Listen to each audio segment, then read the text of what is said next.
asawa daw ng mayaman. Kung kumain na ako. Bravo. Huwag ka daw madelayin kasi may mas maganda pa akong pwede makita. Tol, late ka na naman. Mag-aral kami ng mabuti. Ano na naman ba, Jared? Sino-sino kayo? Kung nakaskor ba ako? Tatanungin niya kung may pera ba. Maligo ka na nga. Paglaki ko raw, mag-farmer ako. Nel, bili ka naman soft drinks. Huwag ka magpupuyat. Aralin ko yung isang music na ipaparinig niya. Cellphone ka na cellphone. Ralph, magsumikap ka lang palagi. Yuli, mag-init ka nga doon ng tubig. Layout mo to. Wala na akong tuturo sa magiging anak ko. Hana, mag-ahing ka pagkain ko. Isang basong kape.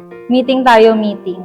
Kailangan ko raw ayusin yung diskarte ko. Garote, nakpaload. Ning, huwag ka muna mag-boyfriend ah. Balang araw magkitiman din daw ako. Bravo! Kay naman kaamboy yan. Utoy, patukay mo na yung mga manok. Ang tatay ko? Naku, joker yun. Makabait ako palagi, tapos magba-Bible school ako. Mag-pray lang kayo palagi kasi hindi natin magagawa yung isang bagay ng tayo-tayo lang.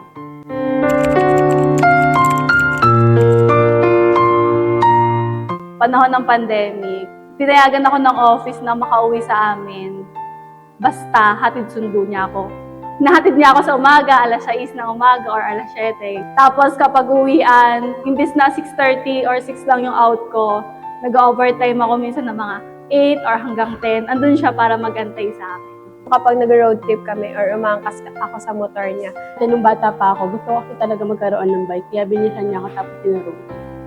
Pag tuwing may itatanong ako sa kanyang certain topic about sa buhay-buhay, hindi pwedeng hindi kayo magtatalo. Kasi matalino siya, matalino din ako. So pag naglaban yung dalawang matalino, laging magkaaway at mag-aaway yan. Hinahatid niya ako papasok sa work. Kapag pinapalo kami ni Papa, laging may unan. Pag may sinturon, papalo yung sinturon. Lagi ko ulis tambo. Papatungan niya lagi ng unan bago kami paluin. First time na pinag-drive niya ako ng van. Actually, pinagbawalan pa yon ni Mama. Pero tumakas kaming dalawa ni Papa, tapos ako yung pinag-drive niya ng van. Nag-swimming yung Sukat Church. Tapos nung habang naliligo na, nakasakay ako sa dito niya.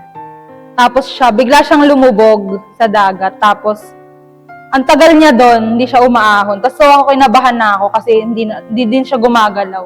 So kinuha ko yung buhok niya, tapos ginanon. Namamasada pa kasi siya noon ng tricycle. Or nag-serve siya sa mga bata, ganon. Tapos, hindi ako papayag na hindi ako kasama. Hinahabol ko siya dun sa, pag sumakay na siya ng tricycle, kasi nagwawala ako pag hindi niya ako sinasama. Tuwing mag-rides, nakaangkas ako sa kanya sa motor. Nagtutubig ako sa kanya tuwing nagpuputo ng lapida. Nung elementary ako, sinundo niya ako sa school. Tapos masama yung panahon nun. Tapos natrap kami sa pote, sa palengke. Kaming dalawa lang sa sasakyan, doon kami natulog sa van. Hindi kami nakauwi ng isang buong magdamag. Tinuturuan niya ako magmotor, tapos yung pinatry niya rin ako na mula bahay hanggang SM Bikutan. Mga 10 years old kami, nag-Maynila kami na tatlo kami. Tapos si Kuya, hinila siya ng taong grasa, tapos nakipaghilaan si Papa sa taong grasa. Kapag may gawa siya sa bahay, laging katulong niya ako sa ibang bagay. Tuwing nagpapagupit siya is lagi niya ako sinasama. Then after nun is lagi kaming gumagala ng hindi alam ni Mama. Palagi siyang nagpapaload nun, dipindot pa yung cellphone. Pinapaload niya yung SIM. Sakto nun yung McDonald's. Pag palagi nagpapaload sa SIM, makakakuha ka ng libreng order doon, wala kang babayaran. Dati, kapag nagtitinda siya, sumasama ako. Kung Maragon doon noon, Sabado, pero hindi ako nakasama noon kasi puno na sa jeep. Tantrum ako noon sa bahay, then hapon, sinama niya ako pa Maragon doon kasama yung ibang mga riders. Nagkasakit ako, siya yung nag-alaga sa akin hanggang gumaling ako.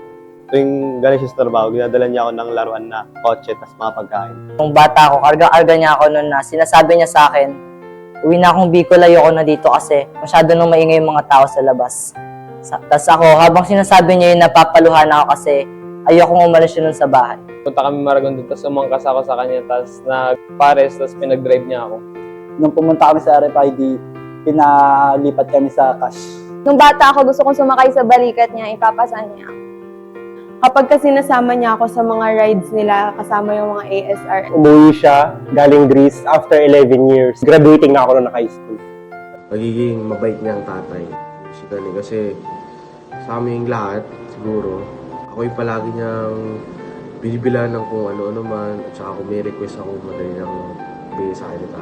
Sobrang bait niya, sobrang galante. Silver anniversary ng church sa RRC. Ayan. Kasi yun yung year na umuwi siya after 11 years sa Greece. So for me, it served as a family get-together, reunion, family bonding, ganyan. So it's a really, really unforgettable memory. Pagsusunduin niya ako sa school dati, tapos maaabutan kami ng ulan, tapos ipapasok niya ako dun sa damit niya para hindi ako maulanan. Lagi niya ako pinapatulog pagtanghali o hapon. Dahil baka dito ako lumaki. Naalala ko rin, dati pagkakain kami, kailangan sabay-sabay. Kasi daw masama daw pag hindi sabay-sabay. Sa sobrang tipid. That time kasi wala nga kaming budget nun. So si Papa ang nagkupit sa amin dalawa ng aking kapatid na si Paul. No, yun, kinalbo niya kami. So yun, Happy Father's Day sa lahat ng mga tatay dyan. Happy Father's Day po sa lahat ng tatay out there. Happy Father's Day! Happy Father's Day! Happy Father's Day po sa lahat ng tatay dyan. Happy Father's Day! I love you, Apa! Mahal na mahal kayo sa tatay. Love you, tay.